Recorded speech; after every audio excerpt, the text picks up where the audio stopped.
Scheme fail. प्रिया और सुमन की आपस में बहुत दोस्ती थी।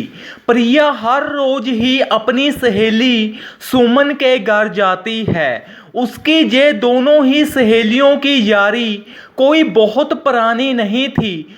थोड़े समय से ही प्रिया को सुमन ऊपर बहुत ही मान था कि ये मेरी जो सहेली है ये बहुत ही अच्छी है। पर सुमन तो बहुत ही चालाक किस्म की होती है।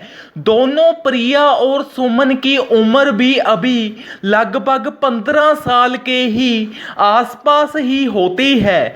कभी सुमन प्रिया के घर चली जाती, जब तो प्रिया सुमन के घर जाती तो वह प्रिया तो साफ मन की लड़की थी। वह दिल से जाती और सुमन को अपनी ही बहन मानती। लेकिन जब सुमन प्रिया के घर आती तो कोई ना कोई मुसीबत उसके घर लेकर ही आती, क्योंकि सुमन के मन में बहुत सी स्कीमें चलती ही रहती थी।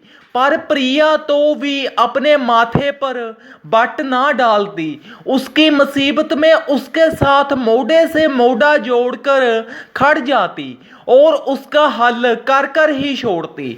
तो एक दिन की बात है कि सुमन अंदर से छुरी बनकर प्रिया के घर जाती है। वह प्रिया से जलने लग जाती है कि प्रिया के पास तो इतना कुछ है, मेरे तो हाल बुरे ही हैं। तो वह उसके घर आती है और उसको कागजों पर साइन करने को बोलती है कि जहां पर साइन कर दो। तो वह प्रिया भी कोई अनपढ़ नहीं होती, वह भी पढ़ी लिखी होती है और अपनी सहेली सुमन से पूछती है कि ये क्या है, पहले बताओ तो सही, जा मुझको पढ़ लेने दो। तो वह सुमन अपना जादू उस पर चलाने लग जाती है कि तुम मेरी सहेली नहीं हो, मैं तो तुम पर इतना यकीन करती हूं, तुम मुझ पर रता नहीं करती। आज मुझे पता चल गया है कि तू कितनी धोखेबाज है। वो ऐसे उसको बोलने लग जाती है। प्रिया तो साफ दिल की होती है, वह बोलती है कि तुम इतनी लाल पीली क्यों हो रही हो, मैं ही तुमसे सॉरी मांगती हूं, आज के बाद कभी भी ऐसे नहीं करूंगी। तो सुमन तो खुश हो जाती है कि ये तो सब मेरे कहे अनुसार ही हो रहा है, मुझे और क्या चाहिए, मुझे तो सब मिल रहा है। तो वह प्रिया से धक्के से वहां पर साइन करवा लेती है। प्रिया कर भी देती है। उसको भी होता है कि मेरी सहेली मुझसे कुछ गलत थोड़ी करवा सकती है, क्योंकि वह बहुत ही भोली होती है। तो प्रिया को कुछ दिनों के बाद ही पता चलता है कि उसको घर खाली करना पड़ना है। घर तो सुमन के नाम बोलता है।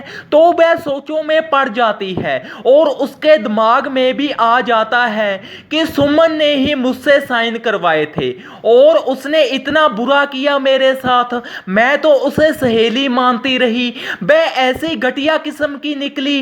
तो प्रिया का दिल टूट जाता है और अभी तक सुमन की पाई गई स्कीम कामयाब ही होती है। वह बहुत ही खुश होती है कि इसका घर अब मेरा हो ही जाएगा। कुछ दिनों के बाद ही तो प्रिया कोई आम लड़की नहीं होती है। उसने भी ये सब पहले ही दुनियादारी में रहते सुना होता है कि ऐसे घटिया लोग ऐसा भी कर सकते हैं। तो वह चुप नहीं बैठती है, वह तो उस अपनी सहेली को इसका जवाब देना जानती होती है और वह अपना सभी पुराना रिकॉर्ड निकलवाती है और सबके सामने कर देती है और सभी को बताती है कि ये मेरी सहेली बनकर मुझको ही चूना लगाने जा रही थी। इतनी घटिया है, ये मुझको आज तक इल्म नहीं था।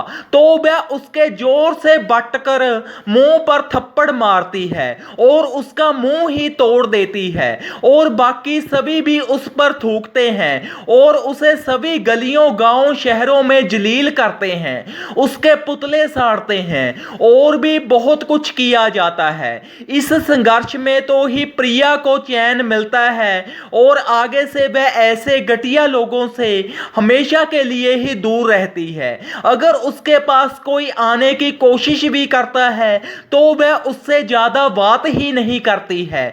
और अगला अपने आप ही समझ जाता है कि ये तो समझदार है। इस कहानी से हमें ये शिक्षा मिलती है कि दूसरों पर स्कीमें पाने वाला आदमी बहुता टाइम नहीं कटता, एक दिन उसका बांडा फूटता ही है। जैसे कि इस कहानी में प्रिया से सुमन कितना जलने लग गई थी कि इसके पास तो इतना कुछ है, क्यों ना मैं शीन ही लूं।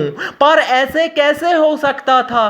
प्रिया अनपढ़ थोड़ी थी कि उसकी स्कीमों में आ जाती, वो तो उसने धक्के से साइन करवा लिए थे। पर घर प्रिया ने अपने हाथ से जाने थोड़ी दिया, उसने दिमाग से काम लिया और उसको बिल्कुल ही जीरो कर डाला और दूजों को कुएं में गिरती वह आप ही गिर गई और स्कीम उसकी फेल हो गई। दोस्ती पाकर दुश्मनी का नाटक खेलने वाले लोगों के साथ ऐसा ही होता है। एक दिन ऐसा आता है कि जिसको वह डूब रहे होते हैं वह तर जाता है और जो तरना चाहता होता है दूसरे के दम पर वह डूब जाता है। धन्यवाद। इस कहानी को ज़्यादा से ज़्यादा शेयर करें। अगर आप चैनल पर नए हो तो चैनल को ज़्यादा से ज़्यादा सब्सक्राइब करें। सब्सक्राइब के साथ बेल आइकन भी प्रेस करें और वीडियो को शेयर करें।